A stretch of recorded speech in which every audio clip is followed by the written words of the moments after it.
Akwụkwọ Jenesis isi nke 29. Jekọb wee zọlie ụkwụ ya jeruo ala ụmụ ihu anyanwụ. Ọ hụ ma lee olulu mmiri n'ọhịa, ma lee n'ebe ahụ igwe ewu na atụrụ na-amakpu n'akụkụ ya, n'ihi na ọ bụ n'olulu mmiri ahụ ka ha na-eme ka igwe atụrụ ha ṅụọ. Nkume dịkwa ukwuu nke dị n'elu ọnụ olulu mmiri ahụ. A na-achịkọtakwa igwe atụrụ niile n'ebe ahụ. Ha kpọrepụ nkume ahụ n'elu ọnụ olulu mmiri ahụ, mee ka igwe ewu na atụrụ ṅụọ. Ha eweghachi nkume n'elu ọnụ olulu mmiri n'ọnọdụ ya. Jekọb wee sị ha, "Ụmụnne m, olee ebe unu si bịa?" Ha sị, "Haran ka anyị si bịa." Ọ sị ha, "Unu maara Leban nwanne ahụ?" Ha sị, "Anyị maara ya." Ọ sị ha, "Ọ nọ n'udo?" Ha sị, "Ọ nọ n'udo." Ma lee, Rechel bụ nwa ya nwanyị na-abịa, ya na igwe ewu na atụrụ ya. Ọ sị, "Lee, ụbọchị fọdụrụ hiri nne. Nke a abụghị mgbe a na-achịkọta anụ ụlọ. Meenụ ka igwe ewu na atụrụ unu ṅụọ mmiri. Jeenụ zụọ ha." Ha sị, "Anyị apụghị ruo mgbe a ga-achịkọta igwe atụrụ niile." Ha wee kpọrepụ nkume n'elu ọnụ olulu mmiri a. Anyị wee mee ka igwe ewu na atụrụ ṅụọ. Mgbe ọ nọ na-akpanyere ha ụka, Rachel bịara ya na igwe ewu na atụrụ nke nna ya nwere, n'ihi na onye ọzụzụ atụrụ ka ọ bụ.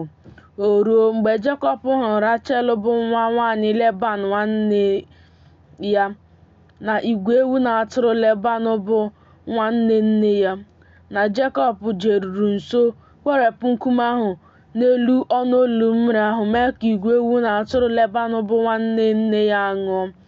Jekọb wee sụtụ Rachel ọnụ, wulie olu ya kwaa akwa. Jekọb wee gosi Rachel na nwanne nna ya ka ọ bụ, na nwa Rebeka ka ọ bụkwa. O wee gbaa ọsọ gosi nna ya. O ruo mgbe Leban nụrụ akụkọ Jekọb bụ nwa nwanne ya na ọ gbara ọsọ izute ya, ọ gbakụọ ya, sụtụ ya ọnụ nke ukwuu, mee ka ọ baa n'ụlọ ya. O wee kọrọ Leban ihe niile ndị a. Leban wee sị ya, "N'ezie, ọkpụkpụ m na anụ ahụ m ka ị bụ." Ya na ya wee nọ ogologo 1 ọnwa. Leban wee sị Jekọb, "Ọ bụ n'ihi na nwanne m ka ị bụ na ị ga-efe m n'efu? Gosi m, gịnị ga-abụ ụgwọ ọrụ gị?" Ma Leban nwere ụmụ ndị inyom abụọ. Aha nke okenye bụ Lịa, aha nke nta bụ Rechel. Anya Lịa esighị ike, ma Rachel mara mma n'ahụ, makwa mma ile anya. Jekọb wee hụ Rachel n'anya, ọ sị, "M ga-efe gị afọ 7 n'ihi Rachel bụ nwa gị nwanyị nke nta." Leban wee sị, "Ọ dị mma ka m nye gị ya, karịa iwere ya nye nwoke ọzọ. Nọnyere m." Jekọb wee fee ofufe n'ihi Rachel afọ 7. Ha dị n'anya ya dị ka ụbọchị ole na ole, n'ihi ịhụnanya o ji hụ ya. Jekọb wee sị Leban, "Nye m nwunye m, n'ihi na ụbọchị m niile ezuo ka m wee bakwuru ya." Leban wee chịkọta ndị ebe ahụ niile, mee oke oriri. O ruo n'anyasị na o kuuru Lịa nwa ya nwanyị, mee ka ọ gbakwuru Jekọb. Jekọb wee bakwuru ya.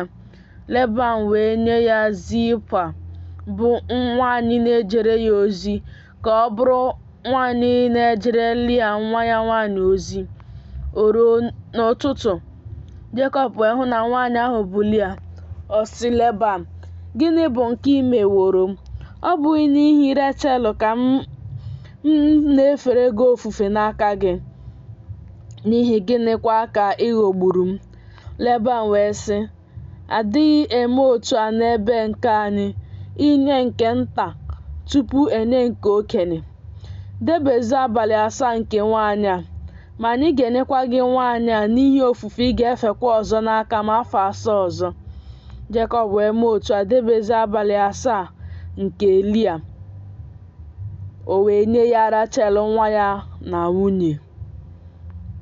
Leban wee were Bilha bụ nwanyị na-ejere ya ozi nye Rachel nwa ya nwanyị ka ọ bụrụ nwanyị na-ejere ya ozi. o wee gbakwurukwa Rechel, o wee hụkwa Rechel n'anya karịa Lịa, wee na-efe ofufe n'aka Leban afọ 7 ọzọ. Jehova wee hụ na onye a na-akpọ asị ka Lịa bụ, o wee meghee akpa nwa ya, ma Rechel bụ nwaanyị aga. Lịa wee tụrụ ime mụọ nwa nwoke, kpọọ aha ya Ruben, n'ihi na ọ sịrị, n'ihi na Jehova elekwasịwo mweda n'ala m anya, n'ihi na ugbu a di m ga-ahụ m n'anya. Ọ tụrụ ime ọzọ mụọ nwa nwoke, o wee sị, n'ihi na Jehova anụwo na onye a na-akpọ asị ka m bụ, n'ihi o nyekwara m nke a, o wee kpọọ aha ya Simeon.